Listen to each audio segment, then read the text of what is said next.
la République démocratique du Congo restera dans les annales de l'histoire un exemple de l'hypocrisie politique des puissances dominant notre planète, avec un bilan évalué à plus de 6 millions de morts depuis 1998, selon Amnesty International.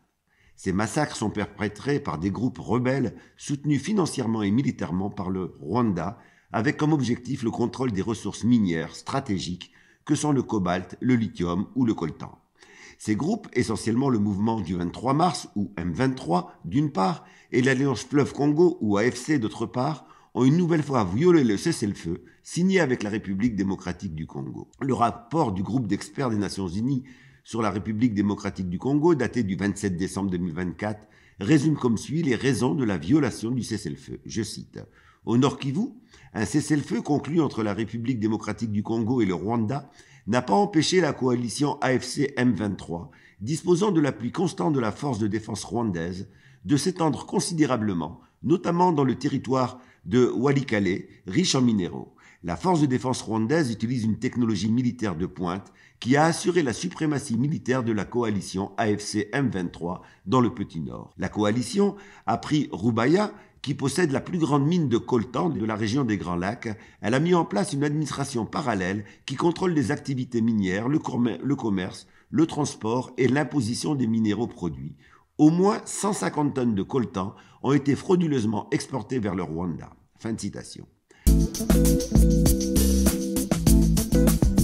L'ensemble des grandes puissances ont condamné la nouvelle agression rwandaise, mais sans prendre aucune mesure concrète pour la faire cesser. Emmanuel Macron appelle samedi à, je cite, la fin immédiate de l'offensive du M23 et des forces rwandaises, ainsi qu'au retrait de ces dernières du territoire congolais. Fin de citation.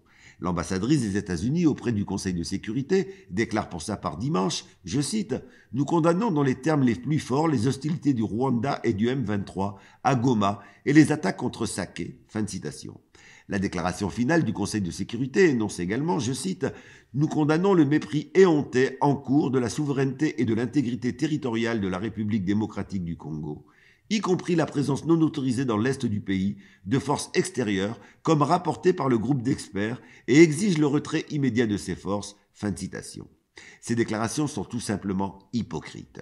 Pour saisir cette hypocrisie, il convient de prendre en compte les raisons qui expliquent la supériorité militaire des agresseurs. Ceux-ci sont en effet dotés d'armes sophistiquées, fournies depuis de nombreuses années par les mêmes puissances qui se déclarent aujourd'hui horrifiées. Le rapport du groupe d'experts des Nations Unies, ci-dessus cité, évoque l'utilisation, je cite, de technologies et de matériel militaire sophistiqués qui sont la clé de la supériorité militaire du M23 et de l'armée rwandaise et la preuve du soutien extérieur donné au M23 en violation de l'embargo sur les armes. Fin de citation. Ce groupe d'experts mentionne entre autres l'utilisation d'armes de secteur non guidés, de missiles guidés à portée étendue, de technologies de brouillage, des signaux GPS, de systèmes de spoofing permettant d'entraver la navigation des avions, de drones de dernière génération, etc. La seconde preuve de cette hypocrisie se trouve dans la liste des acheteurs du coltan rebaptisé rwandais, qui n'est rien d'autre que le coltan congolais pillé par les agresseurs. Le groupe d'experts des Nations Unies explique ainsi, je cite, « La coalition AFC M23 a exercé le monopole de l'exportation du coltan de Rubaya au Rwanda, donnant la priorité au commerce de gros volume et prélevant des taxes importantes. L'extraction frauduleuse, le commerce et l'exportation vers le Rwanda des minéraux de Rubaya ont donc bénéficié à la fois à la coalition et à l'économie rwandaise. » Fin de citation. Sans surprise, les acheteurs de ce précieux coltan pseudo-rwandais sont les grandes multinationales occidentales. Les États-Unis sont ainsi le premier acheteur du coltan soi-disant rwandais. Enfin, la troisième preuve de l'hypocrisie occidentale se trouve dans les liens politiques des États-Unis et des autres puissances occidentales avec le Rwanda. Rappelons que le Rwanda est un allié indéfectible des États-Unis. Il fut ainsi un des pays africains approuvant, en mars 2022, la résolution condamnant l'invasion russe en Ukraine. Il est considéré par Zelensky comme un allié stratégique en Afrique, qui le décrit le 19 janvier 2024 comme, je cite, « un point d'appui pour la consolidation du soutien à l'Ukraine parmi les pays africains ». Fin de citation. Kigali est aussi le troisième fournisseur de casques bleus pour les missions de l'ONU, avec 6000 soldats déployés essentiellement au Soudan et en Centrafrique. L'ancien ambassadeur du Rwanda auprès de l'ONU, Eugène Kazana, aujourd'hui opposant, expliquait comme si en 2024, les raisons de cette forte implication militaire au sein de l'ONU. Je cite, « Le programme de maintien de la paix est vital pour le régime. Il lui donne de la crédibilité et le rend indispensable. » Fin de citation.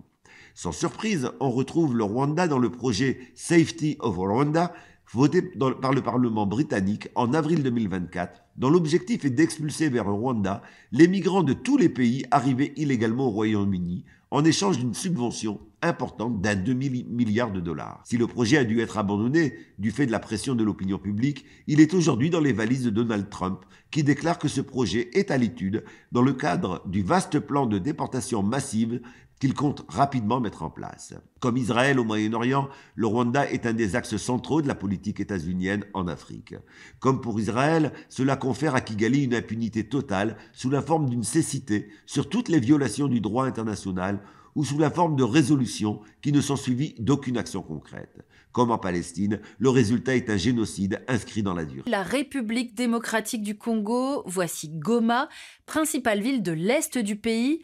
On distingue le mont Goma qui surplombe la ville et le lac Kivu, une région connue, on y reviendra, pour ses réserves en minerais. Cette province du Nord Kivu, elle fait l'objet d'un conflit, peu traité par les médias depuis plus de 30 ans, entre la RDC et le Rwanda. Mais ces derniers jours, on en parle davantage, car la ville de Goma et au-delà, la province du Nord Kivu, est en train de passer sous le contrôle d'un groupe rebelle, dit M23, que beaucoup d'experts présentent comme un proxy du Rwanda. L'occasion pour nous de vous expliquer une région et un conflit que l'on connaît mal et qui suppose de s'intéresser à la géographie de la RDC, aux ressources du Kivu, les mines d'étain qui se déploient dans tout l'est du pays et les mines d'or du Kivu à l'Ituri, tout au nord. Le Kivu possède aussi des réserves de coltan. Il sert entre autres à la fabrication de nos téléphones portables. Plus de la moitié des réserves mondiales sont ici. Alors intéressons-nous maintenant au Rwanda. Il aurait armé des combattants pour contrôler et exploiter ces mines, notamment les fameux rebelles du M23. Résultat, Kigali engrange les recettes d'exportation du précieux minerai de son voisin. Les exactions du Rwanda et de son proxy M23 en RDC sont connues, documentées en 2024. Plusieurs rapports de l'ONU ont été publiés sur le sujet. Les preuves sont là. Le Rwanda est responsable de recrutement forcé d'enfants soldats, de massacres de civils, d'utilisation du viol comme arme de guerre et de pillage systématique des ressources de la RDC. Pourtant, en 2024, c'est l'année où la Commission a signé un accord d'entente avec le Rwanda pour importer sur le sol européen des minerais stratégiques auprès du Rwanda. Une grande partie de ces minerais proviennent de la RDC. En novembre, à l'occasion des auditions des commissaires, j'ai demandé au commissaire Sikela s'il comptait suspendre cet accord avec le Rwanda. Il m'a affirmé qu'il n'était pas au courant, mais alors pas du tout, qu'il n'a jamais entendu parler des exactions commises par le Rwanda. Pieces of information I have available are basically saying something different. Rwanda is one of our most prominent partners in Africa. Vu la situation récente à Goma, j'ai donc décidé de lui envoyer une lettre qui a été co-signée par près de 30 députés européens de différents groupes. Nous lui demandons de suspendre l'accord d'entente et d'arrêter les financements des activités militaires de l'armée rwandaise. Je vais lui envoyer les rapports de l'ONU qui documentent le désastre qui se joue sous nos yeux. Ils sont assez épais, vous le voyez, et je vais aller les affranchir pour qu'il le reçoive dans son bureau à Bruxelles. Il ne pourra plus, à partir de la réception de ce document, dire qu'il ne sait pas, qu'il ignore la réalité, que la responsabilité de l'Union européenne n'est pas engagée. Parlons franchement. Les populations ont le désir et la perspective que les forces onusiennes soient capables de battre les mouvements qui les attaquent et de leur garantir la protection. Mais on est dans une situation extrêmement difficile. Vous voyez, l'M23. L'M23 a été, comme vous savez, la raison de ces dernières manifestations. Le fait que les Nations Unies ne sont pas capables de battre le M23. La vérité, c'est que le M23 aujourd'hui est une armée moderne, avec des équipements lourds qui sont plus perfectionnés que les équipements de la MONUSCO. Et viennent-ils du Rwanda, ces équipements? Ils viennent de quelque part. Bon, vous semblez dire ils oui. Ils viennent de quelque part. De quelque part d'à côté. Ils ne sont pas nés dans la forêt. Ils viennent de quelque part. Penser qu'une force de maintien de la paix peut résoudre des problèmes quand il y a maintenant des forces militaires extrêmement bien armées, c'est impossible. Alors aujourd'hui, on parle surtout du groupe dit rebelle du M23 qui déstabilise la région. Et en fait, avec l'aide du Rwanda, ce groupe occupe aujourd'hui une partie du territoire congolais. Et le rôle du régime rwandais est fondamental. Les Nations Unies ont constaté que le Rwanda ne livre pas seulement des armes ou de l'argent, mais a même des soldats sur place. Le secrétaire général des Nations Unies, Antonio Guterres, a d'ailleurs appelé le régime rwandais de Kagame à cesser de soutenir le M23 et à se retirer du territoire de la République démocratique du Congo. Parce qu'il s'agit vraiment en fait d'une violation de la souveraineté du Congo et du droit international. Et que va chercher le régime rwandais en République démocratique du Congo? En fait, cette région est hyper riche en minerais. Ressources naturelles, notamment le cobalt et le coltan, ce sont des minerais essentiels pour les multinationales européennes qui servent entre autres pour les smartphones, les batteries, mais qui sont aussi utilisés dans l'industrie de la défense, dans la transition verte, l'aéronautique. Et donc le Kivu contient 60% des réserves mondiales de coltan à lui tout seul. Imaginez-vous l'importance stratégique de cette région. En d'autres mots, la guerre, les massacres, la déstabilisation à l'est du Congo arrangent bien ceux qui veulent voler les richesses naturelles, les matières premières du Congo. Et sans surprise, un groupe d'experts des Nations Unies a constaté qu'en 2023, le Rwanda a enregistré une hausse sans précédent de ses exportations de coltan, une augmentation de 50% par rapport à l'année précédente. Et chaque mois, par exemple, le M23 fait passer en contrebande 150 tonnes de coltan, de la localité congolaise de Rubaya, occupée par eux, vers le Rwanda. C'est un pillage sans équivalent. C'est vraiment incroyable. Et certains qui regardent la carte me demandent, mais Marc, comment est-ce possible qu'un pays relativement petit comme le Rwanda est capable de déstabiliser de manière si durable le Congo, qui est beaucoup plus grand? Le Congo, c'est presque 2/3 de l'Europe, c'est 4 fois la France, 80 fois le territoire de la Belgique. Ben c'est qu'évidemment, ce n'est pas que le Rwanda, ce n'est pas qu'une question entre Congo et Rwanda, c'est que le Rwanda reçoit le soutien de l'Occident, des États-Unis, mais aussi de l'Europe. Chaque année, l'Union européenne offre par exemple des dizaines de millions d'aides à l'armée rwandaise. La Pologne a même promis toutes les armes, toutes les technologies militaires dont le régime aurait besoin. Et dans le cadre du programme Global Gateway, l'Europe a promis des investissements de 900 millions au Rwanda. Et cerise sur le gâteau, en février 2024, l'Union européenne a signé un protocole d'accord privilégié sur les matières premières avec le Rwanda. Et cela tandis que nous savons que le Rwanda va voler des matières premières au Congo. La Commission européenne, en fait, a été signé cet accord et a encouragé le Rwanda à piller, à intensifier le pillage des richesses congolaises. Regardez bien la chronologie. En fait, en février 2024, la Commission européenne va signer cet accord sur les matières premières avec le Rwanda.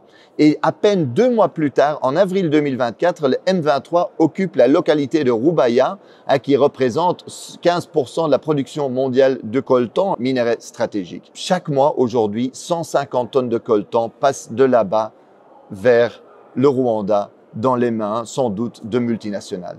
Le vol et le pillage, c'est ça l'impérialisme concrètement aujourd'hui. Et d'ailleurs, il y en a qui rêvent d'occuper durablement l'est du Congo en coupant le Congo en petits bouts. C'est ce qu'on appelle communément la balkanisation, pour mieux voler les richesses et les ressources du Congo au profit des multinationales occidentales. Dans le Financial Times, l'expert Jason Stearns est clair. Cette guerre pourrait se terminer relativement rapidement. Il rappelle qu'en 2012, en fait, le M23 avait été battu. Et ce n'était pas seulement à cause de l'action de l'armée congolaise et de ses alliés du Sud qui avaient battu militairement le M23. C'est aussi parce que les soutiens internationaux du régime rwandais avaient suspendu son financement. hein, et que donc eux, ils avaient dit, voilà, à cause du rôle que vous jouez au Congo, ben on ne va plus vous financer. Barack Obama avait appelé Kagame pour lui dire d'arrêter le M23. En d'autres mots, si l'Occident aujourd'hui ne sponsorisait pas cette guerre, elle pourrait prendre fin très rapidement. Et on pourrait éviter, on aurait pu éviter déjà beaucoup de ces morts, beaucoup de ces victimes innocentes aujourd'hui en Congo. L'impérialisme aujourd'hui, le vrai visage de la politique étrangère et commerciale européenne en Afrique, c'est ça. Et quand la Russie envahit l'Ukraine, l'Union européenne parle du droit international, à juste titre. Mais quand son allié rwandais viole la souveraineté congolaise, commet des massacres, elle soutient. Comme quand Israël occupe la Palestine, le Liban, la Syrie, l'Union européenne se range du côté de l'agresseur. Alors aujourd'hui, faisons pression sur les dirigeants européens parce que ce n'est pas acceptable que l'Europe joue ce rôle-là. Alors il est possible aujourd'hui de faire pression, c'est nécessaire pour que l'Europe arrête sa complicité avec les crimes sur place. Et donc ces richesses sont convoitées par les pays occidentaux parce qu'ils veulent des minerais à bas prix. Et avoir des minerais à bas prix, ça implique aussi de déstabiliser le pays, de créer l'instabilité. Et donc créer l'instabilité au Congo, empêcher aussi d'autres concurrents que les pays occidentaux. Et donc là, je pense à la concurrence entre les États-Unis, l'Union européenne et d'un autre côté la Chine. C'est aussi empêcher aussi ces concurrents d'avoir accès à ces minerais. Donc empêcher d'autres concurrents, créer l'instabilité au Congo. Comme ça permet de fragiliser le pays dans ses rapports de force. Ça fragilise le pays dans ses rapports de force lorsqu'il négocie des contrats miniers.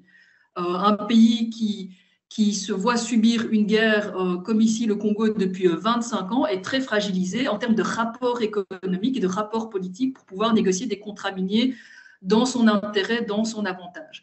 Et donc c'est là la raison principale du silence des représentants des gouvernements aux États-Unis, de l'Union européenne, de la France, de la Belgique, c'est que ce silence, en fait, serve leurs intérêts.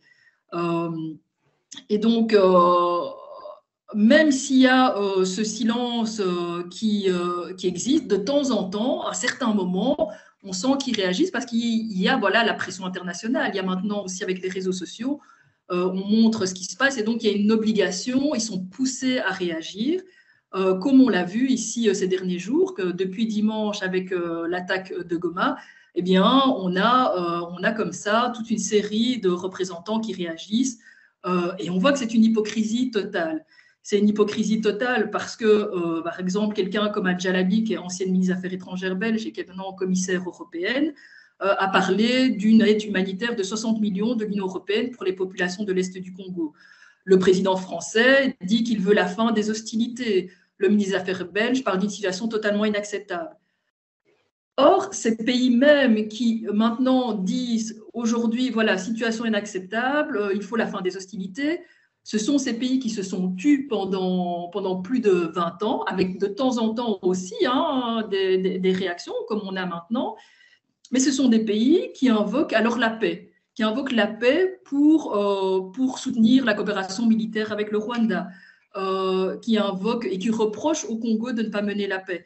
Et donc souvent ces pays qui en fait font la guerre n'invoquent évidemment pas et ne disent pas qu'ils font la guerre. Ce qu'ils disent, c'est on est là pour la paix. Lors de la réunion du Conseil de sécurité qui a eu lieu, il y a eu plusieurs réunions depuis dimanche, mais donc il y a la réunion qui a eu lieu dimanche au Conseil de sécurité, le représentant du Rwanda, par exemple, lui disait mais c'est de la faute du Congo, c'est le Congo qui ne peut pas garantir une paix dans la région.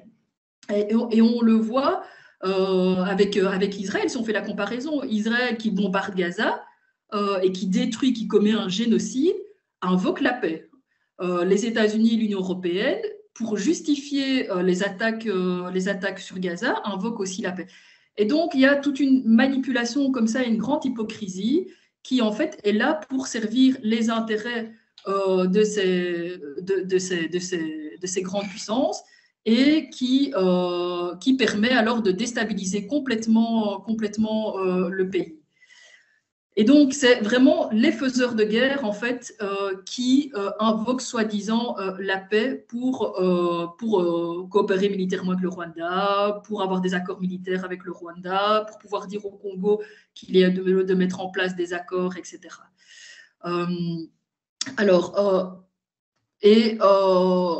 Au niveau de la société civile et au niveau aussi des partis politiques, que ce soit en Belgique ou en France, mais je pense qu'il y a aussi une sorte de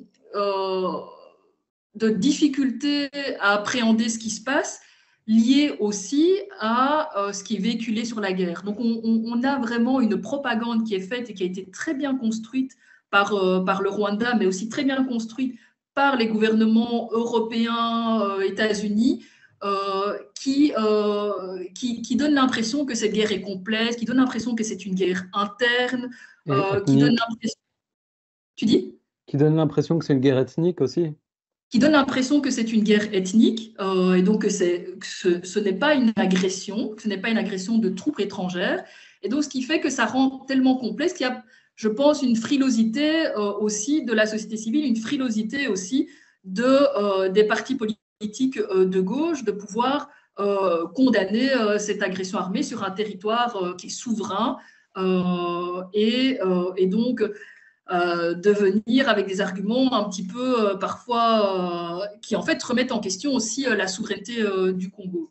Or, je pense qu'il faut vraiment sortir de là et sortir aussi de cet ancrage, de ce discours dominant qui vient dire que la guerre au Congo est complexe, qui vient dire que c'est une guerre ethnique, parce qu'en fait, j'ai envie de dire, toute guerre est complexe, et toute guerre produit aussi des guerres internes.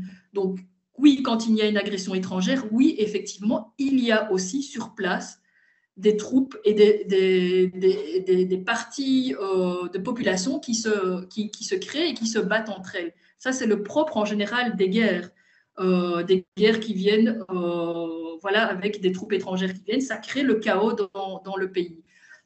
Est complexe, mais la complexité n'empêche pas que voilà, le droit international, la Charte des Nations Unies prévoit qu'il y a lieu de respecter la souveraineté des États et qu'il ne peut pas y avoir d'agression armée par un pays sur le territoire d'un autre pays.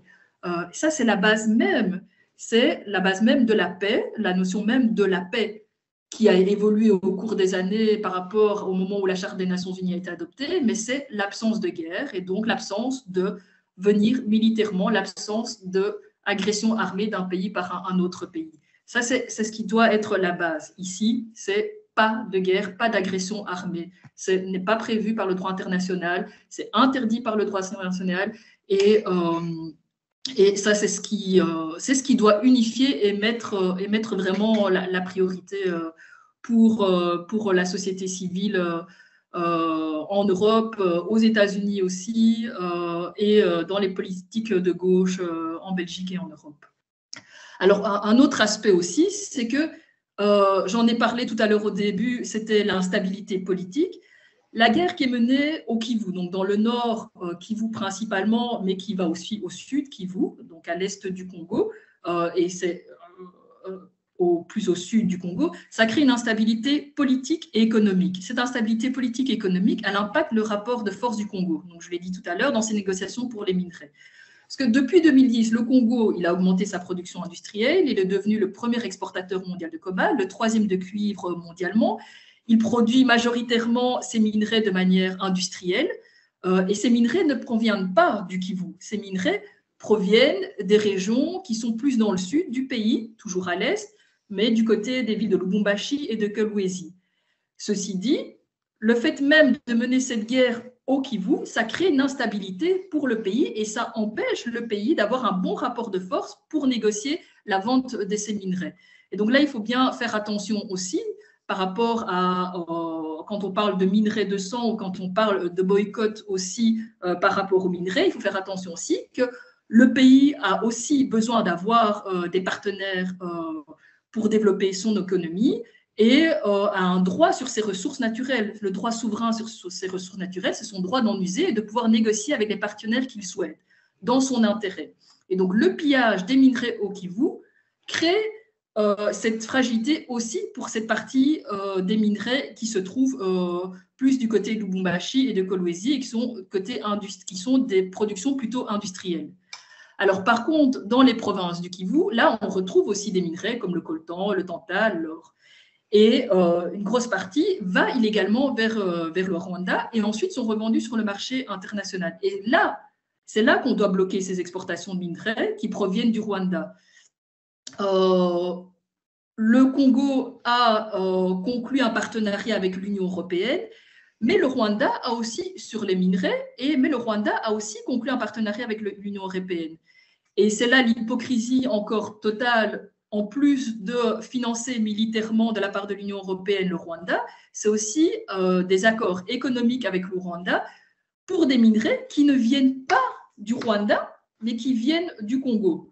Et là, nous devons demander un blocus sur ces minerais et la fin de ce partenariat avec le Rwanda qui contribue à ce pillage des minerais qui se trouvent dans le Kivu, province du Nord Kivu et du Sud Kivu. On est dans un système où le capitalisme produit de plus en plus de guerres. La fameuse phrase « le capitalisme porte en lui la guerre comme la nuée porte l'orage », elle reste à fond d'actualité. C'était toujours des guerres pour le fric, des guerres pour des intérêts cachés. Et donc, on est dans un système économique et politique et culturel et moral qui est dépassé, qui est en faillite. Les États-Unis ont une économie en ruine. Ils ont un pouvoir sur le monde qui est en train de s'effriter, donc ça les rend plus dangereux parce qu'ils essayent de le maintenir, même avec des provocations. On est dans une grande déchéance morale, on est dans un système de manipulation totale de l'information. Dans ce système-là en crise, la question se pose, par quoi on va le remplacer? C'est tout un débat, c'est toute une discussion importante. Il va falloir construire une économie au service des gens et pas au service d'une élite, une économie basée sur les besoins et pas une économie basée sur le gaspillage pour développer les profits des multinationales. Donc c'est un très grand bouleversement dans l'histoire de l'humanité qui est nécessaire. Les forces qui veulent l'empêcher sont très décidées à maintenir leurs privilèges et leurs profits. Donc pour eux, la guerre, c'est le moyen d'empêcher justement le monde de changer. Ça veut dire que si on veut maintenant un monde où on va mettre fin à la pauvreté, mettre fin aux souffrances dues aux maladies, mettre fin à l'immigration obligatoire et protéger la planète, protéger le climat, il va falloir une vraie révolution complète de l'organisation sociale. La guerre est pour eux le moyen d'empêcher tout ça. Chers téléspectateurs d'Actu 30 Télévision, nous sommes ici devant l'ambassade des États-Unis d'Amérique. Il y a des manifestations spontanées, des manifestations de jeunes, des Congolais, des Kinois qui sont venus dénoncer l'agression dont est victime la République démocratique du Congo. Nous voici ici. Il y a quelques... S'il vous plaît, monsieur, bonjour. Bonjour. Bonjour. Bonjour, papa. Oui. Les mouvements congolais. Congolais doivent se sentir un patriote. Il faut y avoir tous les Congolais. Tu dois défendre les couleurs de Mboka. Ndenge bande ko biso ba kufa na est, ndenge biso tolela la bango longo. To bole bino l'ambassade des États-Unis. Ah, elo bi bozo reprocher na États-Unis, bazo boma biso a lo pate. To do kufa belé. Ah, bazo boma Congo. To do tenga a kota ni Kambwana. Son silence radio, vous comprenez? Son silence radio. Il ne réagit pas. Tout est normal, ce qui se passe au Congo. À l'est, on tue les gens, on viole, on peut piller n'importe quoi. Et tout se passe à la merci des États-Unis. Silence radio, il ne réagit pas. Qu'est-ce que vous comptez faire après ici? Après ici. Communauté internationalité. Comprendre Rwanda. États-Unis, Belgique, Congo. Tolingi lisusu te bakende. Batikela biso mboka na biso. Tosana beso ya kimia na mboka na biso. Yango boni tina cause to na ambassade des États-Unis ko dekera kotika mono bakende batikela biso mboka na biso. Ici, il y a des pneus brûlés, il y a les Congolais qui sont vraiment mécontents, il y a des Congolais qui sont ici, il y a personne qui les a appelés.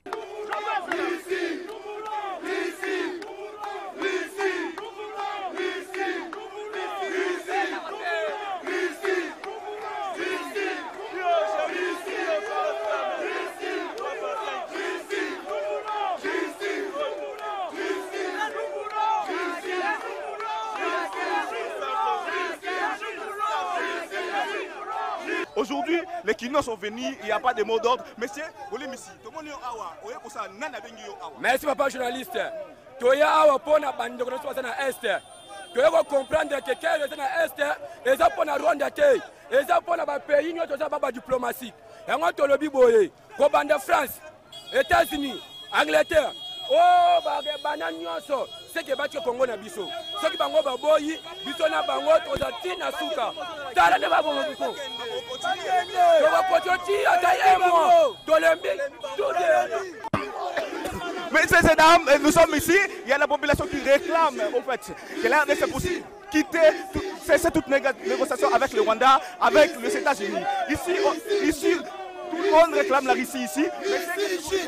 Russie, Chine. Nous voulons Russie et Chine ici dans notre pays. Nous ne voulons pas d'autres pays. D'autres pays viennent tout simplement pour nous tuer. C'est pour cela que nous demandons le soutien de Russie et Chine. Qui vous a appelé ici? Qui vous a appelé? C'est personne qui nous a appelés.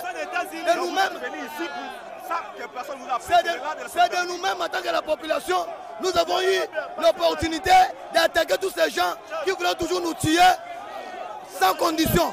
C'est pour cela aujourd'hui, nous sommes là pour nous prendre en charge de nous-mêmes. On dit que Kinshasa a été toujours distrait. Kinshasa ne s'intéresse pas à ce qui se passe au Rwanda et à Goma. Donc aujourd'hui, vous êtes venus, il y a une autorité qui vous a appelé, vous êtes venus de vous-même. Non, ce n'est pas une autorité qui nous a appelés, c'est de nous-mêmes. Nous avons vu que trop c'est trop.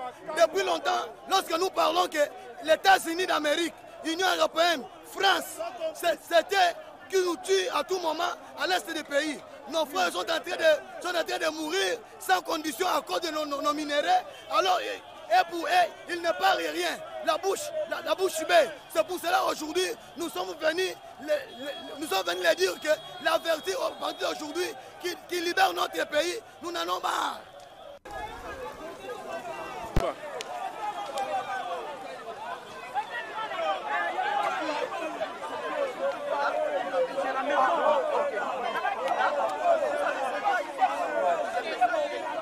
Josué,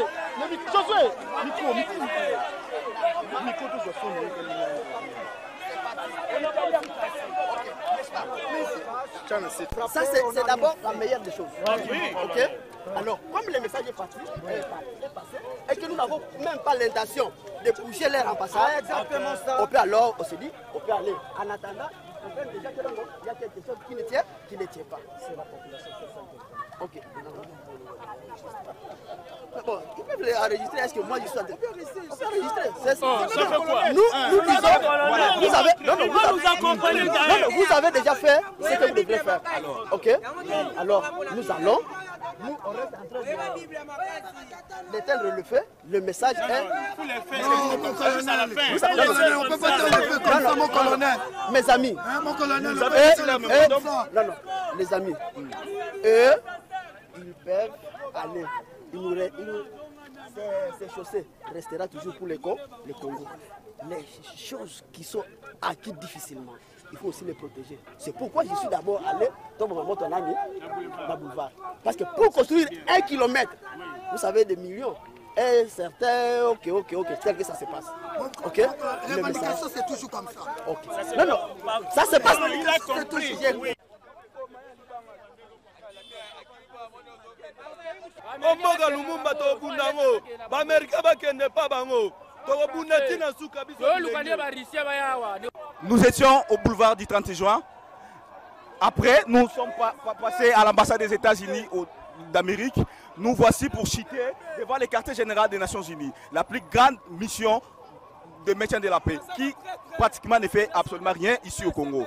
On vous a toujours dit, on nous a toujours passé un message que les Kinois sont insouciants de tout ce qui se passe au Kivu. Aujourd'hui, on a compris, il n'y a pas de Kivu, il n'y a pas de Kinois, il y a les Congo. Aujourd'hui, il y a l'avenir de la RDC qui se joue aujourd'hui. Et les Kinois ont pris conscience. Aujourd'hui, ils étaient là. Il n'y a aucun politicien qui était derrière, aucune organisation. Il y a des Congolais sans couleur, sans parti pris qui sont là. Il y a des motards qui ont séché de travail aujourd'hui pour l'avenir de la RDC. L'avenir de la RDC, ça se joue aujourd'hui. L'unité de la RDC, ça se joue aujourd'hui. L'intégrité territoriale de la RDC, ça se joue aujourd'hui et ça va se gagner. Merci beaucoup.